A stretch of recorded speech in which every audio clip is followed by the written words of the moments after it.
Hey everyone, my name is Distance, and it is so great to be back for the 2022 Global Collaboration. It's been a minute, not gonna lie. Yep. Just a minute. Now, let's not waste any more time and see where Skib has left us off at. Hopefully the game hasn't changed too much since I last played, and... What is this? What? Game anarchy? What are all these changes? When do these start showing up? Node controller? Recom? Render it? Render what? Where are all these buttons? Fine. It's been a little longer than a minute. I have no idea what the hell is going on. Let's take a look. Sanctum's made us a great map using Seychelles. Looks like a bit of a mix between temperate and tropical. Reminds me a bit of Grunstadt. Remember that name? I don't. Skib's built out a nice walkable area. I'm sure we could do something with that. Last time I did the global collab, I was second in line and established the transit system for the city. But you know what? It's time I do something different. Away from the metro overhauls, the railroad systems, the completely over-detailed tram networks. I'm good at more than just rail transportation, and oh my god, there's a railway too.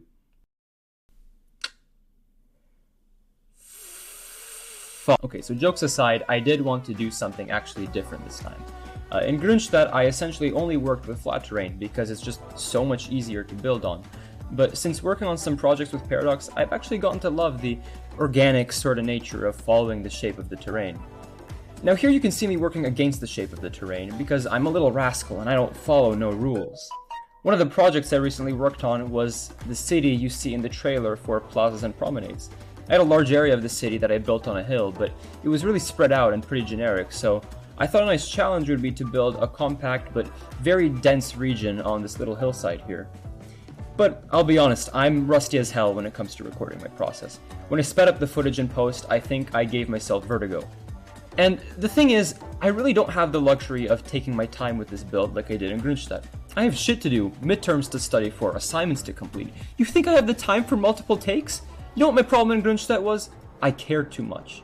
Zooming in so I can perfectly line up the ground on some shitty tiles I'll forget 2 minutes later. Fuck that. So you know what? I stopped caring. Oh, my catenaries are the wrong height? What's that? My stairs are clipping into the terrain? My wires aren't perfectly connected to the substation with millimeter precision? My presence has been requested in the Supreme Court to answer for my actions. So as always, the first thing to do was the road layout. And, well, not to brag, but I think I know a thing or two. Just don't ask me why I muted the comments. Paradox wanted us to use plazas and promenades in this series, and honestly I was happy to. Walkable cities are something we should be putting more effort to in the real world, and it's always nice to minimize the use of cars. For this reason, I really only used as many roads as necessary. The main road of this community is this long winding road that follows the coastline. Again, taking up the idea of using the natural shape of the terrain and really helping to define the shape of the area. I have these stone keys by Pixel Monster separating the road and the water. I've wanted to use these ever since they came out, but I haven't had the opportunity to until now. For the other main road, I used the really narrow two-way alleyway that comes with network extensions too. Using narrow roads like this helps to sell that compact feeling, and it also helps to encourage walking because of the speed reduction. Now I knew from the very beginning that cars alone would not be the only connection to this part of the city. Partly because you need solid connections to public transport in a walkable city, and partly because I have a problem that can't be helped. I built a little junction at the very top of the community with a custom station. I was actually really surprised at how well the station ended up working. My experience with custom stations in the past has been really mixed, but to my delight, citizens used the entrances exactly as I intended, the train stopped exactly where I planned. I really had no complaints. I did end up switching to the Concrete USA style for Railway 2, so the wires would be at the correct height, but you see, that's the thing. Back in Grunstadt, I would have done that right away. I wouldn't have been able to continue the build knowing my wires were the wrong height, and I would have ended up closing the game, rummaging through the workshop for them, then waiting half an hour for the city to load again. And that's such a terrible practice. It's exactly what burns you out. By not caring, or at least not as much, I find that it saves you so much time because you get to keep that momentum going. And despite the thousands of hours in the game, it's taken me this long to finally understand that. For the trains, I went with Revo's take on a Via Rail livery for the Alstom Twin Decks. They're sleek and beautiful and aid me greatly in wedging Canada into places that nobody asked for. Anyways, for the railway itself, I tried not to spend too much time on it. I really did just want to connect it up to the main line, create a route, and call it a day.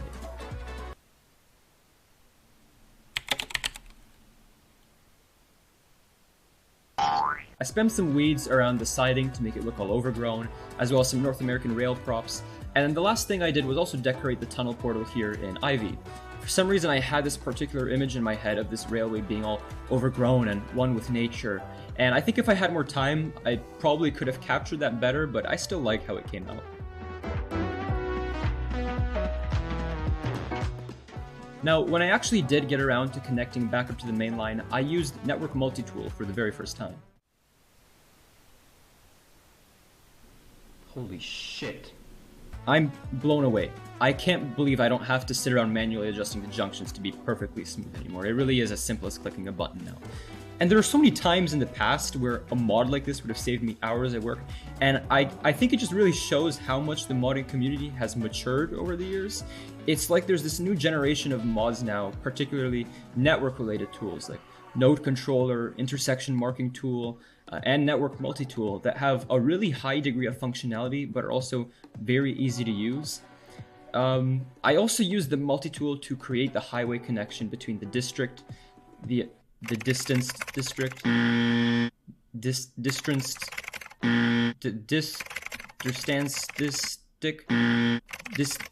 strict, yeah, and Skibbstown.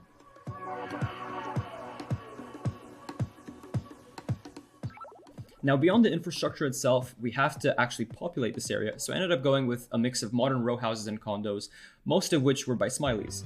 Really great collection of buildings. I don't even have to recommend them because chances are you're already using them.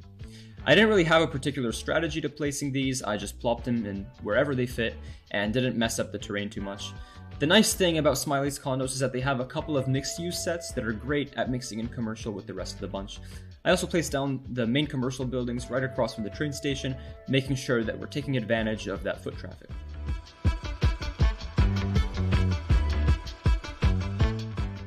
The same ideology applied in the area I designated as pedestrian only. I just had to cover up one of the service buildings with this amalgamation of buildings after it gave me a hard time with the terrain.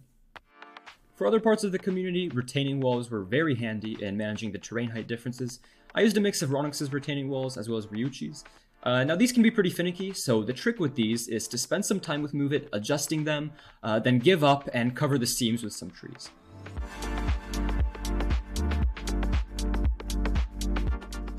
Once I had all the buildings down, I went to detailing a bit.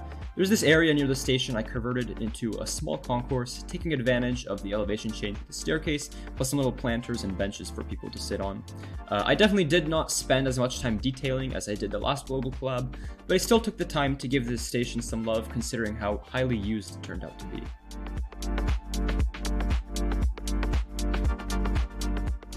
Now in other places I just added some pathways, plus one of my favorite ways to quickly detail a place, fence. You would be surprised how much a couple fences can add to an area, whether it's for privacy or to define property lines or even for noise. If you don't want to spend a ton of time placing down props, I'd highly recommend to just quickly fence off the area. It creates this illusion of there being more to the buildings than there actually is, that you actually thought about what you were doing and not panicking because the deadline for the save was tomorrow morning. Last but not least, I added a tram line to the coastal road. It really is just a line. I have a depot jutting out into the beach on one end and a loop at the other. For the trams themselves, I found a set that had a livery I thought fit really well with the map theme. And the line itself gets very little use and exists almost exclusively as something to spice up my cinematics.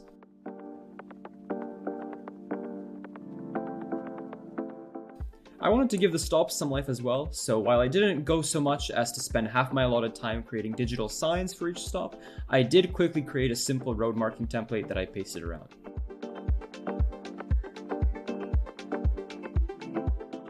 The very last thing I ended up doing in this city was working the coastline a bit. I added some coral reef fillers and then blended them in with the sand using some seaweed decals. And that's it. Save the game and send it off to the next guy. I gotta say, this was a really satisfying build for me. I know that to my regular viewers, this was a bit of a departure from my usual methods, but just conceding to the fact that I couldn't detail every square inch and ending up with a whole district that I can deem complete felt great. I want to thank everyone so much for watching. You can tune in tomorrow on Palmstine's channel for part 4 of the global collab, and I'll see you next time.